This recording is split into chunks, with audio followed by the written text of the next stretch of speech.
जो मणिपुर भारत का एक स्ट्रेटजिक गेटवे माना जाता था नॉर्थ ईस्ट के लिए और कहीं न कहीं एक बहुत मजबूत पिलर था भारत के एक एक्ट ईस्ट पॉलिसी के लिए, आज वो एक कम्युनल और यू कैन से एथनिक वायलेंस के घिरा हुआ है और एक ऐसा एग्जाम्पल सेट किया हुआ है जिसे देख के भी डर लगता है। जी हाँ, हम बात कर रहे हैं मणिपुर कॉन्फ्लिक्ट की जो 2023 में शुरू हुआ और अब तक इसमें 6000 से ज़्यादा घरें जल चुकी हैं और 60,000 से ज़्यादा लोग डिस्प्लेस्ड हो चुके हैं। तो यहाँ पे एक क्वेश्चन बन के आती है कि क्या ये एक लॉ एंड ऑर्डर का फेलियर है और यहाँ पे या कुछ और चल रहा है। फॉर एग्जांपल अगर हम बात करें तो यहाँ पे देखा गया है कि यहाँ पे जो एक कॉन्फ्लिक्ट है, it's not only about the failure of the law and order but also the combination of geography, political interest, land rights and many more things are simultaneously existing in this conflict. तो इस video में हम जानने की कोशिश करेंगे कि क्या है वो फैक्टर्स कि जिस कारण से हिल्स बनाम प्लेन हो गया, क्यों एक समुदाय दूसरे समुदाय को देखना नहीं चाहती है और ये सारी भी चीज़ों को हम डिटेल में समझने की कोशिश करेंगे। अगर हम बात करें इस कॉन्फ्लिक्ट की तो ये कॉन्फ्लिक्ट मई 2023 में शुरू हुआ और अब तक इसमें 200 से ज़्यादा लोगों की जानें जा चुकी है, 60,000 से ज़्यादा लोग डिस्प्लेस्ड हैं, अपने घर में ही वो शेल्टर्स में रह रहे हैं। उसके साथ-साथ अगर बात करें बर्नआउट की तो इसमें कहीं न कहीं around 5000 homes have been burned. वो होम जिसको बनाने में हमारी पूरी ज़िंदगी खत्म हो जाती है। इसके साथ-साथ अब हमें एक यहाँ पे बात आती है कि how all these things started. तो यहाँ पे एक बात आती है कि ये स्टार्ट हुआ, इसमें मल्टीपल फैक्टर्स है। फर्स्ट ऑफ ऑल जैसे कि हम जानते हैं मणिपुर में एक बीजेपी की अलायंस में गवर्नमेंट थी और वहाँ के जो सीएम थे वो मैटी कम्युनिटी से थे और इस जो कॉन्फ्लिक्ट है इसमें मैटी कम्युनिटी अगेंस्ट है कुकी कम्युनिटी के। सो यू कैन से कि Meitei versus Kuki is going on under this conflict. तो यहाँ पे क्या हुआ कि इन्होंने एक इविक्शन ड्राइव शुरू किया और उसमें कुकी के जो लोग थे उसको एविक्ट किया गया बाय सेइंग दैट कि they are encroaching the protected area of the hills. और साथ में कहीं न कहीं वहाँ पे जो कॉफ़ी का कल्टीवेशन होता था that is related to narcotics, उस पे भी गवर्नमेंट ने अटैक करना शुरू किया। उसके बाद से में क्या हुआ कि मणिपुर गवर्नमेंट जो है, उसने जो एक एसओओ साइन किया गया था कुकी लेड ग्रुप मिलिटेंट जो ग्रुप से, उससे भी विथड्रॉ कर लिया। Then after came the high court judgement जिसमें हाई कोर्ट की एक जज ने ये कहा कि the government should consider giving ST status to Meitei community. उसके बाद से ये जो कॉन्फ्लिक्ट था ये इन्फ्लिक्ट हुआ। The main reason was that कि till now only Kuki and Naga जो जो पीपल जो हिल्स में रहते थे उनको एसटी का दर्जा था।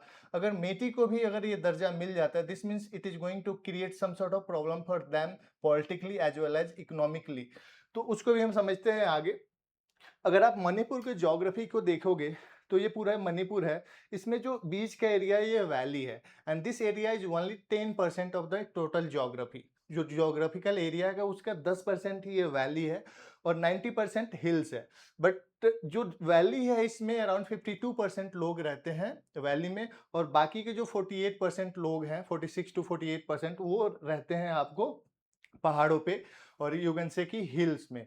वैली के लोग जनरल कैटेगरी में आते हैं बट हिल्स में जो लोग भी रहते हैं दे आर एसटी और they are protected under article 371 C of the Indian constitution, जहां पे ये प्रोविजन है कि there should be a special council in the state assembly made by और consist of the hilly people.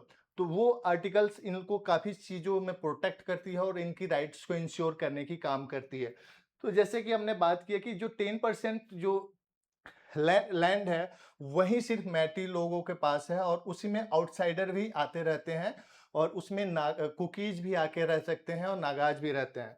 अब यहाँ पे ये देखा गया कि जो 10% एरिया है वहाँ पे 52% लोग हैं। Because of that thing they have 40 seats out of 60 seats in the assembly. और उसके कंपैरिजन में कुकीज की जो डोमिनेटेड एरिया हिली एरिया वहाँ पे मात्र 20 सीट्स ही हैं स्टेट असेंबली में। जैसा कि आप जानते हैं कि हमारे यहाँ जो सीट्स की डिवीजन होती है that happens on the basis of population, not on the basis of geography.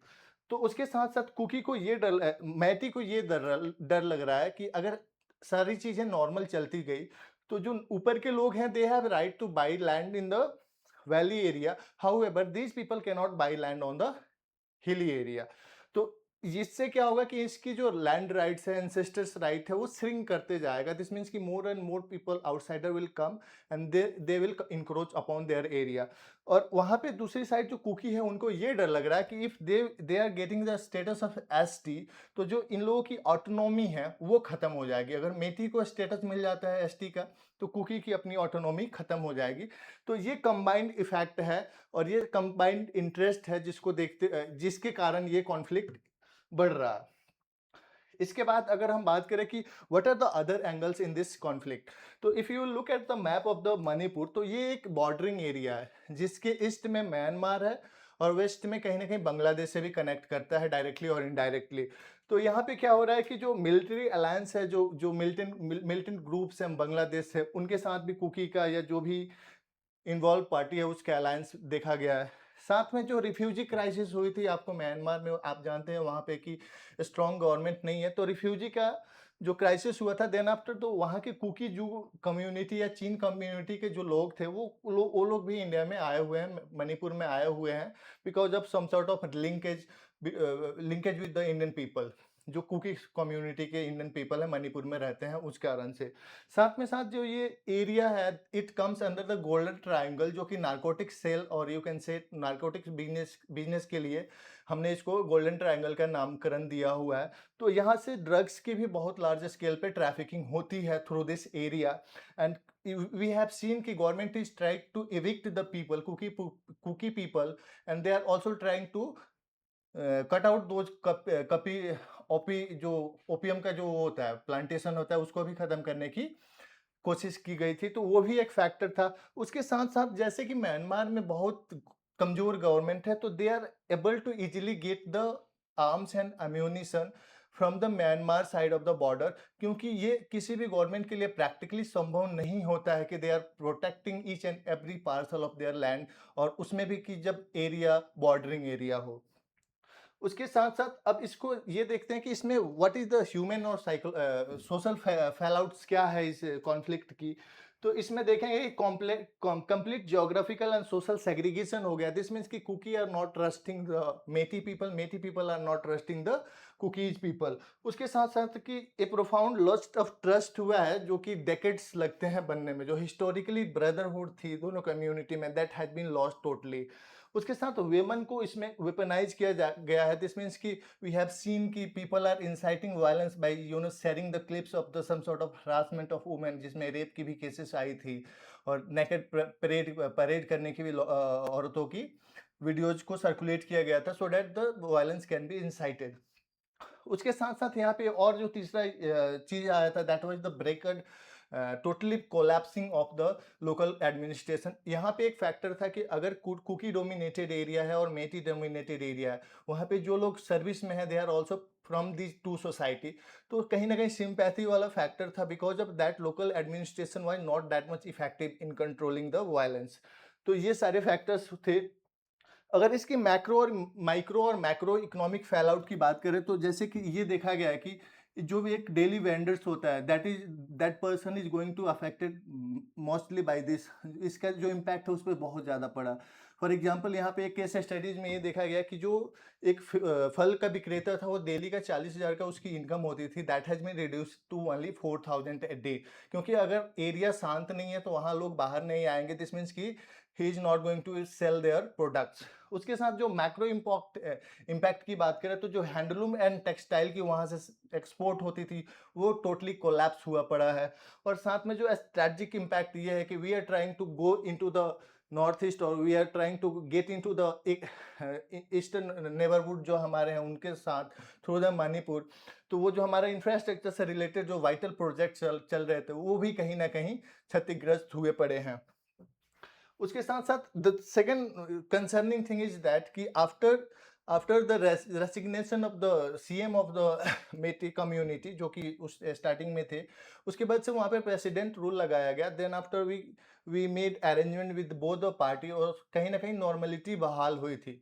But what is happening now कि one second government has been formed, and we are seeing कि न्यूज़पेपर में reports आ रही है कि फिर से वायलेंस बढ़ रहे हैं, जिसमें कि जो म्यांमार बेस्ड कुकी ग्रुप्स हैं उसके थ्रू इंसाइट किया गया। कुछ घर को जलाया गया, साथ में एक एक वुमेन को कहीं न कहीं मार दिया गया। तो दिस मीन्स कि gradually once again the violence is erupting in the area. तो फाइनली बात आती है कि how can we control the all such things. तो यहाँ पे बात आती है कि as there are two stakeholders, unless and until there will be confidence building among them, जब तक एक दूसरे पे ट्रस्ट फिर से बहाल नहीं होगी, it is very tough to control the area, it is very tough to control the situation. This means कि we need to bring both the party on the table and sort out whatever differences they have.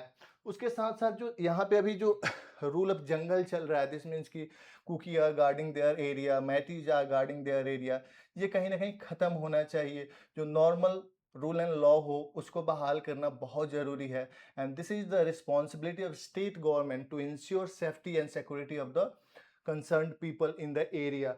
उसके साथ साथ जो लोग rehabilitate, जो लोग displaced हुए हैं, जैसे कि हमने बात किया कि 60,000 से ज़्यादा लोग डिस्प्लेस्ड हुए हैं, तो उनका rehabilitation is very important in order to bring normality in the area. और साथ में साथ जो डेवलपमेंट प्रोजेक्ट्स जो यहाँ पे स्ट्रक हुए पड़े हैं, जो कहीं ना कहीं because of this violence and this conflict जो रुक गए हैं, उसको हमें फिर से बहाल करना होगा, सो डैट कि we can give employment to the people, और पीपल अपने नॉर्मलिटी में बाउंस बैक कर सके और साथ में इस प्रॉब्लम को सॉर्ट आउट किया जा सके।